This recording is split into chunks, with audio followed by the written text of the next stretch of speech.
بسم الله الرحمن الرحيم ياسين للعالمين এবার এমন চমৎকার ঘোষণা দিলেন রে আয়েশা ওমরের টোটাল জিন্দেগীর আমল যদি এক পাল্লায় রাখা হয় আর আমার সাহাবী আবু বকরের আমল যদি আর এক রাতের আমল যদি আর এক পাল্লায় রাখা হয় আমার ওমর আমার আবু বকর ওই যে হিজরতের রাতে আমার দিকে রওনা করেছিল ওই একটা রাতের আমল যদি আর এক পাল্লায় রাখা হয় ওমরের টোটাল জিন্দেগীর পাল্লা হালকা হইয়া এক রাতের আবু বকরের পাল্লা ভারী হয়ে যাবে।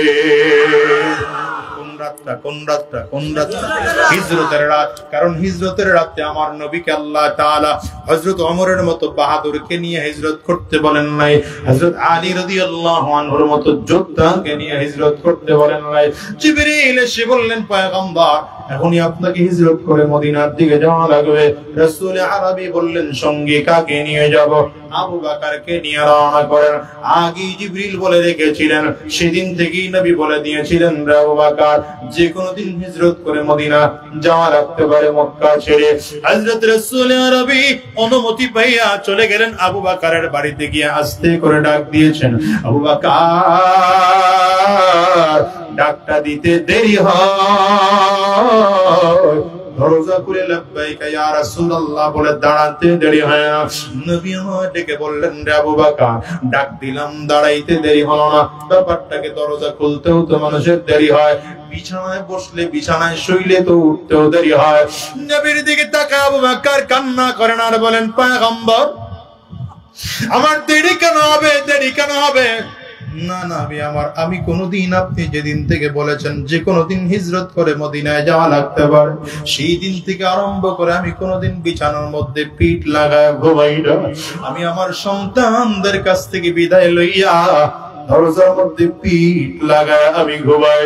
নবী আমার ডাক দিতে দেরি হয়, আমি আবু বকরের যেন দাঁড়াইতে দেরি না হয়। রাসূল আরবি কয় আবু বকর চলো হিজরতে রওনা করা লাগবে। আবু বকর নেমে হাঁটা শুরু করেছে। নবীজি ডাক দেয় স্ত্রীর কাছ থেকে বিদায় নেবে না, সন্তানদের কাছ থেকে কি বিদায় নেবে না? আবু বকর সিদ্দিক বলেন পয়গম্বর আমার কারো কাছ থেকে বিদায় নেওয়া লাগবে না, আমি আবু বকর তৈয়ার আছি। আমার সন্তানগুলো সকালবেলা উঠে যদি আমার বাড়িতে এলাকায় খুঁজে না পায় ওরা জানবে আমি আপনার সাথে হিজরতে রওনা করে চলে গিয়েছি। রাসূল আরবি ডেকে বললেন কেমনে করলা? বলে আমি আমার প্রতিদিন ঘুমাইতে যাওয়ার সময় স্ত্রীকে বিছানায় ঘুম পাড়াইয়া তার কাছ থেকে বিদায় লইয়া এখানে এসে বসি, সন্তানদের কাছ থেকে বিদায় নিয়ে বসি। আমি ওদেরকে বলে দিয়েছি মা আমার স্ত্রী রে আমার কলিজার টুকরা সন্তানেরা যদি আমারে খুঁজে না পাও বুঝে নিবা আমার নবীর সাথে আমি হিজরতে রওনা করেছি। নবীজি দ্রুত কদমে হাঁটে, নবীজি তাকায় দেখেন আবু বকর আমার নবীর ডানে ডানে ডানে ডানে হাঁটে, আবার যেন পাগলের মতো করে দৌড়াইয়া নবীজির বাম সাইডে হাসে, আবারও কখনো নবীজির সামনে সামনে হাঁটে, আবার কখনো নবীজির পেছনে পেছনে হাঁটে, একবার ডানে একবার বামে একবার সামনে একবার পেছনে বারবার করে করট পাল্টাইতেছে। আমার নবী ডেকে কয় রে আবু বকর কি ব্যাপার? একবার ডানে হাঁটো একবার বামে হাঁটো, একবার সামনে একবার পেছনে, এক সাইড দিয়ে হাঁটলেই তো হয়। আবু বকর সিদ্দিক চিল্লা কাঁদতে আরম্ভ করেছে, ওগো নবী আমার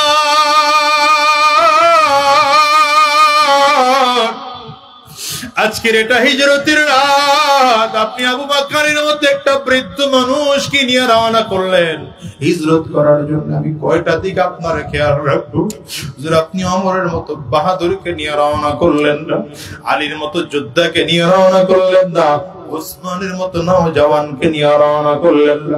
আমি একজন বৃদ্ধ মানুষ, আমার বড় ভয় হয় যখন আপনার ডানে ডানে হাঁটি, আমার ভয় হয় না জানি কাফেররা বাম দিক থেকে আপনার গায়ে তীর মারে, দৌড়ায় জন্য আবার বাম সাইডে চলে আসি। আবার বড় ভয় হয় না জানি ডান দিক থেকে কোন কাফির আপনাকে লক্ষ্য করে তীর মারে, আবার দৌড়ায় ডান দিকে চলে আসি।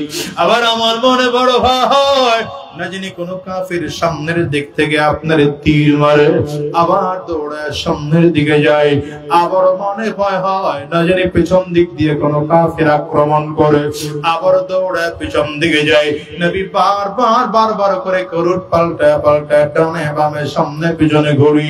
এই জন্য ঘুরি নবী আমার, যদি কোনো কাফের আপনাকে লক্ষ্য করে হামলা করে, তীর গুলো যেন এসে আমার আবু বকর আমার গায়ে লাগে, কিন্তু নবী আপনার জন্য যারা পরিমাণ ক্ষতি না হয়। রাসূল আরবি সাল্লাল্লাহু আলাইহি ওয়াসাল্লাম দ্রুত হাঁটার কারণে পাথরের আঘাতকে পায়ের চামড়া ফেটে গেল, নবীজির রক্ত বের হতে আরম্ভ করেছে। ডেকে বলে আবু বকর, হাঁটতে আমার বড় কষ্ট হয়। হঠাৎ করে তাকায় দেখেন আবু বকর সিদ্দিক নবীজির পায়ের কাছে মাটির মধ্যে বসে পড়লেন। কি ব্যাপার আবু বকর? বলেন পয়গম্বর আমার কাঁধের উপরে উঠে বসে, আমি আপনারে নিয়ে সামনের দিকে আগাবো।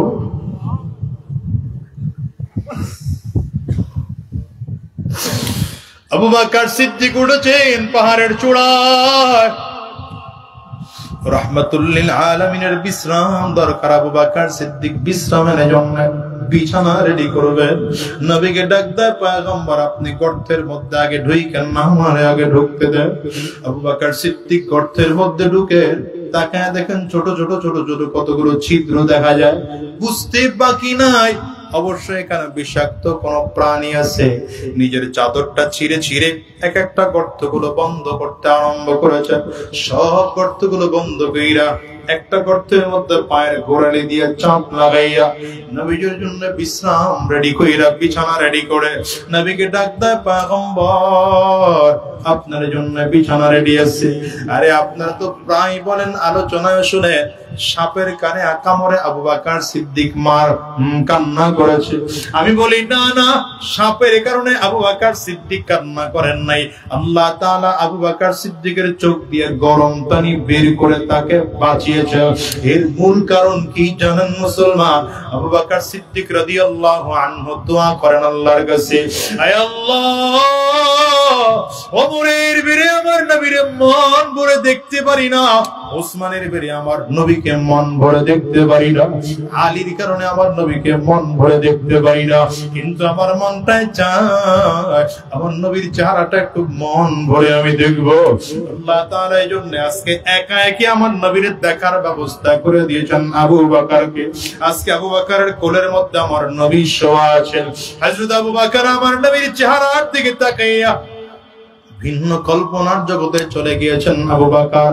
এদিকে সাপ এসে বারবার করে কামড় দেয়। সাপ কামড় দিলে আবু বকর সিদ্দিক পা সরান না, সরাবেন বা কেমন করে খবর নাই। নবীজির চেহারার দিকে তাকায় কল্পনার জগতে চলে গিয়েছেন। সাপ কামড় দিয়ে শরীরের মধ্যে বিষ ঢুকিয়ে দিয়েছে, পুরো রক্ত শূন্য হয়ে গিয়েছেন আবু বকর সিদ্দিক রাদিয়াল্লাহু আনহু। ঠোঁট দুটো নীল বর্ণ হয়ে গিয়েছে, চোখ দুটো লাল হয়ে গিয়েছে। আবু বকর রাহমাতুল লিল আলামিন আরাম করে বিছানায় ঘুমাইতেছেন। আবার আল্লাহ তাআলা তাকায় দেখলেন আবু বকর দুনিয়ায় বাঁচবে না। এই মুহূর্তে যদি আবু বকরের বাঁচাইতেই হয় তাইলে যেমন করে হোক আমার নবীকে ঘুম থেকে জাগাইতে হবে। আবু বকর সিদ্দিক আমার নবীজির চেহারার দিকে নজর দিয়ে তাকায় আছেন। আল্লাহ তাআলা চোখ দিয়ে গরম পানি বের করে রাহমাতুল লিল আলামিনের নরম গালের মধ্যে ফেলে দিয়েছে। নবীজি আস্তে করে চেহারা করে তাকায় দেখেন আবু বকর সিদ্দিক থর করে কাঁপতেছে। পুরো শরীরটা যেন নীল বর্ণ হয়ে গিয়েছে, ঠোঁট দুইটা নীল বর্ণ হয়ে গিয়েছে, ঠোঁট দুটো কাঁপতেছে, চক্ষু দুইটা লাল হয়ে গিয়েছে। পাহাড়িয়া বিষাক্ত সাপের দংশনের কারণে পুরো শরীরের মধ্যে ভর্তি বিষ ছড়িয়ে পড়েছে। নবী আমার ডাক দেয়, আরে আবু বকর হয়েছে কি বলো? আবু বকর সিদ্দিক কথা বলতে পারেন না। আমার নবী ইশারা করলেন পাটা সরাও। আবু বকর সিদ্দিক পা সরাইলেন। সাপ উঠে আমার নবীরে বুঝাইতে চান, পয়গম্বর আপনার দেখার জন্য সহ্য করতে পারিনি, কামড় দিয়ে দিয়েছে আপনার সাহাবীরে। নবী আমার মুখের লালা লইয়া কত জায়গায় একটুখানি লাগায়া দিলেন। লাগায়া দিতে দেরি হয় পুরো বিষ পানি হয়ে যায়। নবী আমার এইবার ডাক দেয়, আবু বকর কেন চোখের পানিগুলো ফেলে ফেলে কান্না করলা? সাপ তোমারে কামড় দেয়, তুমি খবর নিলা না? আমারে বলতেও তো পারতা পয়গম্বর আমারে সাপ কামড় দিয়েছে। আবু বকর সিদ্দিক আমার নবীর দিকে তাকায় কান্না আরম্ভ করেছে। ওগো নবী আমার, আমি কেমনে বলবো? আমি তো কল্পনার জগতে ছিলাম নবী আমার। আমি আপনার চেহারার দিকে তাকায় দেখি এটাই তো আমার নবী, যেই নবীর বাবা নাই, যেই নবীর মা নাই, নবীর একটা জোরের ভাই নাই, যেই নবীর একটা জোরের বোন নাই। দুনিয়ার মুসলমানেরা আমার নবী তো জন্মের আগে বাবা হারিয়েছেন, বাবা হারিয়েছে। জন্মের মাত্র 6 বছরের মধ্যে আমার নবী নিজের মাকে পর্যন্ত হারিয়েছে। শিশু নবী মাঝে মাঝে মাঠে ময়দানে খেলা করতে চাইতে ছোট ছোট বাচ্চাগুলোর দিকে তাকা আমার নবী আত্মনা হইয়া মাঠের কিনারায় দাঁড়িয়ে দাঁড়িয়ে রাহমাতুল লিল আলামিন মাঝে মাঝে কান্না করতে। নবীজির মা আমেনা গিয়ে ডাক দিত, বাবা কেন চোখের পানি ফেলে কাঁদো? রাহমাতুল লিল আলামিন শিশু মানুষ ডেকে বলে, বাবা আমার খেলার যত সাথী ভাইরা আছে এরা তো বাবার কোলে চড়ে খেলতে আসে, খেলা শেষ হয়ে গেলে আবার বাড়িতে চলে যায়। আমার তো কেউ কোনোদিন কোলে করে নিয়ে আসলো না, নিয়ে গেল না, আমার নাম ধরে কোনোদিন আব্বু বলে ডাক দিল না। আমার কি বাবা না? নবীজির মা আমেনা ডেকে কয়, বাবা তোর বাবা শুন দুনিয়া থেকে বিদায়। নবীজি ডেকে বলে, আমার বাবার কবরটা বড় জিয়ারত করতে মন চায়। নবীজির মা দাদার পারমিশন নিয়ে 3 জনে মিলে রওনা করেছেন নবীজির বাবার কবর জিয়ারত করার জন্য। মালিকের কুদরত বোঝা বড় দায়। কবর জিয়ারত করে যখন ফিরবে, আসার সময় প্রতিমধ্যে নবীজির মা আবওয়া নামক জায়গায় এসে জমিন থেকে বিদায় হয়ে যায়। রাহমাতুল লিল আলামিন মায়ের বুকের পরে মাথা রেখে চিল্লায়, ও মা আমার তো দুনিয়ার বাবা না, আজকে তুমিও কি আমার কাছ থেকে বিদায়? এরে কলেজের টুকরো যুবক, রাহমাতুল লিল আলামিন উম্মে হানির সাথে একা একা মক্কার দিকে ফিরতেছে। নবীজির দাদা আব্দুল মুত্তালিব তাকায় দেখেন শিশু নবী একা একা আসতেছে। কাছাকাছি আসলে আমার নবীর কোলের মধ্যে জড়ায় ধরে ডাক দেয়, দাদু ভাই তোমার আব্বু কই, আম্মু কই? বলে, দাদু আমার আব্বু দুনিয়ায় নাই, আমার মাও জমিন থেকে বিদায়। দাদা আমার বুঝি কেউ না? ফেরেশতারা ডেকে বলে, ওগো মালিক তোমার কি মোটো মায়া হয় না? যে মানুষটাকে পৃথিবীর শ্রেষ্ঠ মানুষ বানায় পাঠাইছো, যাকে তুমি নবীদের ইমাম বানায় পাঠাইছো, আজকে তার বাবাও নিয়ে নিলা, আজকে মাও তার নিয়ে নিলা। রব্বে কারীম বলেন, সব নিয়ে নেব, আমার নবীর পাশে আমি আল্লাহ একাই থাকবো।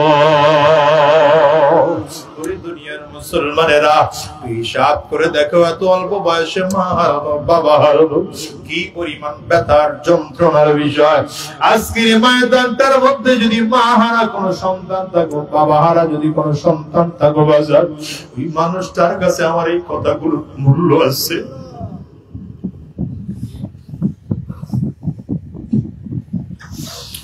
যার ঘরে মা নাই, যার ঘরে বাবা নাই, তার কাছে আমার কথাগুলোর মূল্য আছে রে বাজার।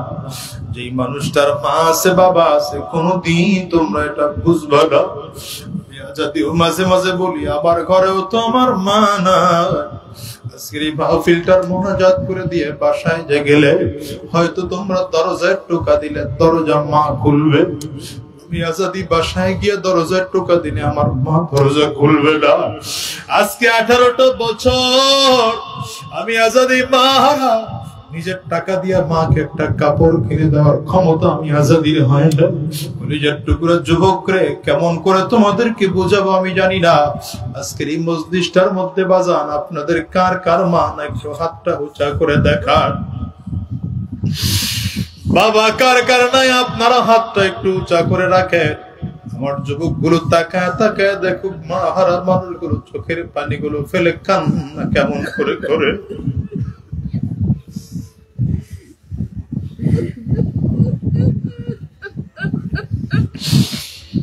যুবকরা এই মানুষগুলোর দিকে তাকায় দেখ, এই মানুষগুলো হাত তুলেছে, কারো ঘরে মা নাই, কারো ঘরে বাবা নাই, কারো ঘরে আব্বা আম্মা দুইজনের কেউ নাই। এই মানুষগুলো বড় এতিম, চোখের দিকে তাকায় দেখো, কারো চক্ষু দুইটা না হয়ে গেছে, কারো চোখের গোটা পানি জমে গেছে, কারো গাল বেয়ে পানিগুলো পড়ে। আমিও তোমাদেরকে বলে যাই রে যুবক, সাবধান, যাদের বাবা আছে ঘরে মা আছে, আমার নবীর কথা শোনো। নবী আমার ডেকে বলেন, হুমা জান্নাতুকা ওয়া হুমা নারু, তোমার ঘরে আব্বা আম্মা আছে তো তোমার ঘরে জান্নাত আছে, কারণ আব্বা আম্মাই তোমার জান্নাত, আব্বা আম্মাই তোমার জাহান্নাম। কেমনে আব্বা আম্মা জান্নাত হয়? নবী আমার বলেন, রিজাল রব্ব রিজাল ওয়ালিদাইন, আব্বা আম্মা যদি খুশি হয় তাই না আমার মালিকও খুশি। ও যুবক রে, কেমন করে তোমারে বোঝাবো আমি জানি না। আজকে যেমন এই মজলিসে তোমার বাবাও নাই, তোমার আমার মা নাই, এমন একটা দিন আসবে তুমি আর আমিও দুনিয়ায় থাকতে পারবো না। এই জমিন থেকে বিদায় যেদিন হয়ে যাব, কবর বড় ভয়ঙ্কর। ওই কবর বারবার বারবার বারবার করে ডাক দেয়, আনা বাইতুল যুলমা, আনা বাইতুল ওয়াহদা, আনা বাইতুত তুরাব। আমি বড় একা একের ঘর, আমি বড় অন্ধকার ঘর, আমার কাছে সাথী নাই বাতি নাই, দুনিয়ার কোনো কিছুই নাই, আমি শুধু চিনি আমল। যদি ভালো আমল করে আসতে পারো ভালো আচরণ করবো, অপর পরে যদি ভালো আমল করে আসতে না পারো, আমি দুই দিকের মাটিগুলো একত্রিত হইয়া এত জোরে চাপ পারবো, একটা পাজরের হাড্ডি কিন্তু আর একটা পাজরায় নিয়ে পৌঁছাইয়া দেব। এই জন্য অনুরোধ করে গেলাম রে বাজান, দুনিয়ায় এত কিছু থাকার পর আকল দিয়ে নিজের রাগ হিংসা লোভরে কন্ট্রোল করো।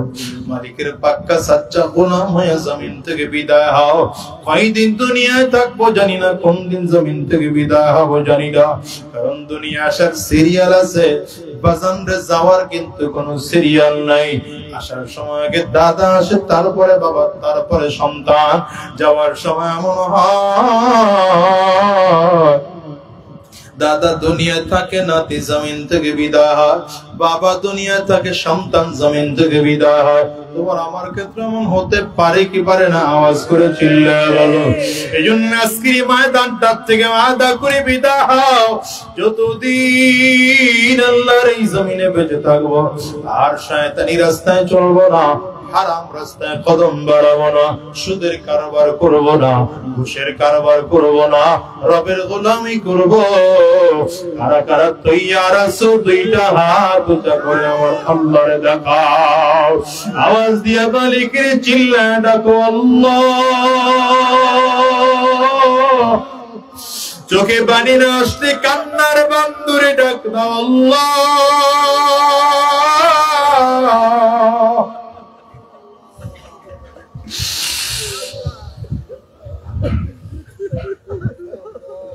আওয়াজ দিয়ে আরো জোরে চিল্লা আমার মালিকের ডাক দাও না আল্লাহ।